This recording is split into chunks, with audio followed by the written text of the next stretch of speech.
Present AP రాష్ట్రంలో present కూటమి గురించి కంటే ఎక్కువ కూడా నా గురించే మాట్లాడుకోవాలని జగన్మోహన్ రెడ్డి అనుకుంటున్నాడో ఏమో కానీ ప్రతిరోజు ఆయన న్యూస్కి మాత్రం ఎక్కడానికైతే ప్రయత్నిస్తున్నారు.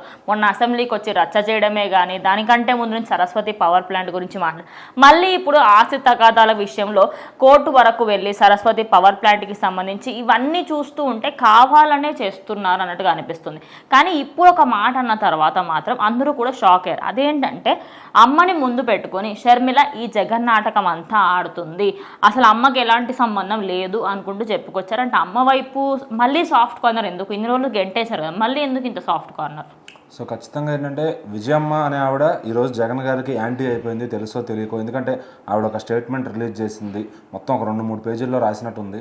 సో అసలు ఆస్తుల వివరాలు ఏంటి, రాజశేఖర రెడ్డి గారికి అందరు కలిసి ఉన్నప్పుడు అసలు ఆడపిల్లకి ఏం ఆస్తులు ఇచ్చారు, ఈయనకి జగన్కి ఏం ఆస్తులు ఇచ్చారు, సో అవన్నీ కూడా డీటెయిల్గా రాసి పెట్టింది అనమాట.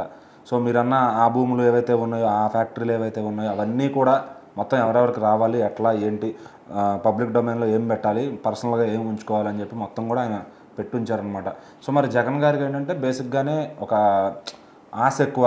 తండ్రి బతికున్నప్పుడే అంతా దగ్గర దగ్గర 94 లక్షల కోట్ల స్కామ్ చేశాడు ఆయన. 94,000 కోట్లు అంత స్కామ్ చేశారు. దగ్గర దగ్గర అంటే 1,00,000 కోట్లకి దగ్గర, ఆల్మోస్ట్ 1,00,000 కోట్లు చేశారనే పట్టుకుందాం. సో అది సినిమాలో కూడా చూపిస్తారు ఆ 1,00,000 కోట్ల గురించి. సో ఏంటంటే అంత చేసిన వ్యక్తికి మరి ఇంకా ఎందుకు తన పవర్ పిచ్ ఏంటంటే మరి అంత అధికారంలో ఉండాలి, డబ్బులు ఉండాలి అని చెప్పి. సో బెంగళూరులో కానీ ఇటు హైదరాబాద్లో కానీ ఎక్కడ చూసిన ల్యాండ్ కొనుక్కొని ఇక్కడ లోటస్ పాండ్ కానీ సో చాలా పెద్ద పెద్ద అన్ని కట్టించుకోవడాలు, కొనుక్కోవడాలు, ప్యాలెస్. మరి సీఎం అయినా కూడా మనం చూసాం ఆ కొండను కూడా కూల్చేసి ప్యాలెస్లు కట్టుకోవడం, రుషికొండ ప్యాలెస్ ఇవన్నీ కూడా. సో మళ్ళీ దాంట్లో ఏదైతే కమోడ్ ఉంటుందో అది కూడా గోల్డ్తో చేయించుకోవడం, ఏదో మొత్తం ఒక బిగ్ లెవెల్లో ప్లాన్ చేసుకున్నాడు అనమాట. మరి ఎందుకు అంత లగ్జరియస్గా? మరి తాగేదేమో కిన్లీ వాటర్, వేసుకునేదేమో నార్మల్ వైట్ ప్లెయిన్ చొక్కా వేసుకుంటాడు. కానీ మరి అంత ఆశ ఎందుకో జగన్ గారికి అర్థం కాదు. మరి తన మైండ్లో అది పెట్టుకుని బయటికి జనాలతో అంత సింపుల్గా ఎందుకు ఉంటాడో అర్థం కాదు. కానీ సో మరి దోచుకునైతే దోచుకున్నాడు. మరి ఈరోజు చెల్లికి ఏం లేకుండా చెల్లిని పార్టీ తన గెలుపు కోసం వాడుకుని తల్లిని చెల్లిని గంటేసాడు. అది అందరూ తెలిసిన విషయమే. మరి వాళ్ళు కూడా ఆస్తి కోసం మరి వాళ్ళు ఎదురు చూస్తున్నారు. ఎందుకంటే ఈరోజు షర్మిల గారు ఒక పార్టీ పెట్టుకున్నారు కాబట్టి సో ఖచ్చితంగా ఆ పార్టీని గెలిపించే దిశగా కొంచెం డబ్బులు కావాలి. సో ఆమె దగ్గర ఉన్నది సరిపోదు. ఈరోజు నాన్న ఇచ్చిన ఆస్తులు ఏమన్నా మళ్ళీ మనకు రావాలి అంటే ఆమె లీగల్గా వెళ్ళదలుచుకుంది. సో జగన్ ఏమంటారంటే సో మీరు నా దగ్గరికి వచ్చేసేయండి, మళ్ళీ నా దగ్గర ఉండి మీరు పార్టీ గిట్టి అనకుండా నా చెప్పు చేతల్లో ఉంటే నేను మొత్తం ఇస్తాను అనే కండిషన్ అయితే ఆయన పెట్టుకున్నాడు. సో మరి అది వీళ్ళకి నచ్చలా, అందుకని చెప్పి రోడ్డుకి ఎక్కారు. సో మరి రాజశేఖర రెడ్డి గారు ఉంటే ఇదంతా జరిగేది కాదేమో ఇప్పటికి. సో మరి ఎందుకు ఇట్లా చేశాడు జగన్ అనేది మరి అర్థం కావట్లా.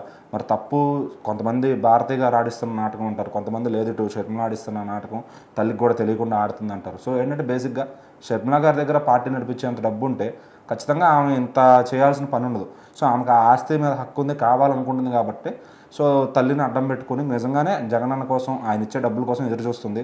సో మరి ఆమెకు రావాల్సిన ఆమెకి ఇస్తాడు అంటే జగనన్న ఇవ్వడు, ఎందుకంటే ఆ పార్టీ అన్నీ వదిలేసుకుని రావాలి. సో మరి ఆమె రాదు. మరి ఇంట్లో ఉంటే జగనన్న దగ్గర నుంచి సేఫ్టీ ఉందా లేదా అంటే అది చెప్పలేము. సో ఆల్రెడీ తండ్రిని బాబాయిని తన రాజకీయ స్వలాభం కోసం వేసేసిన వ్యక్తి మరి ఈరోజు తల్లిని చెల్లిని మాత్రం ఎందుకు జాలిగా చూసుకుంటాడు ఖచ్చితంగా.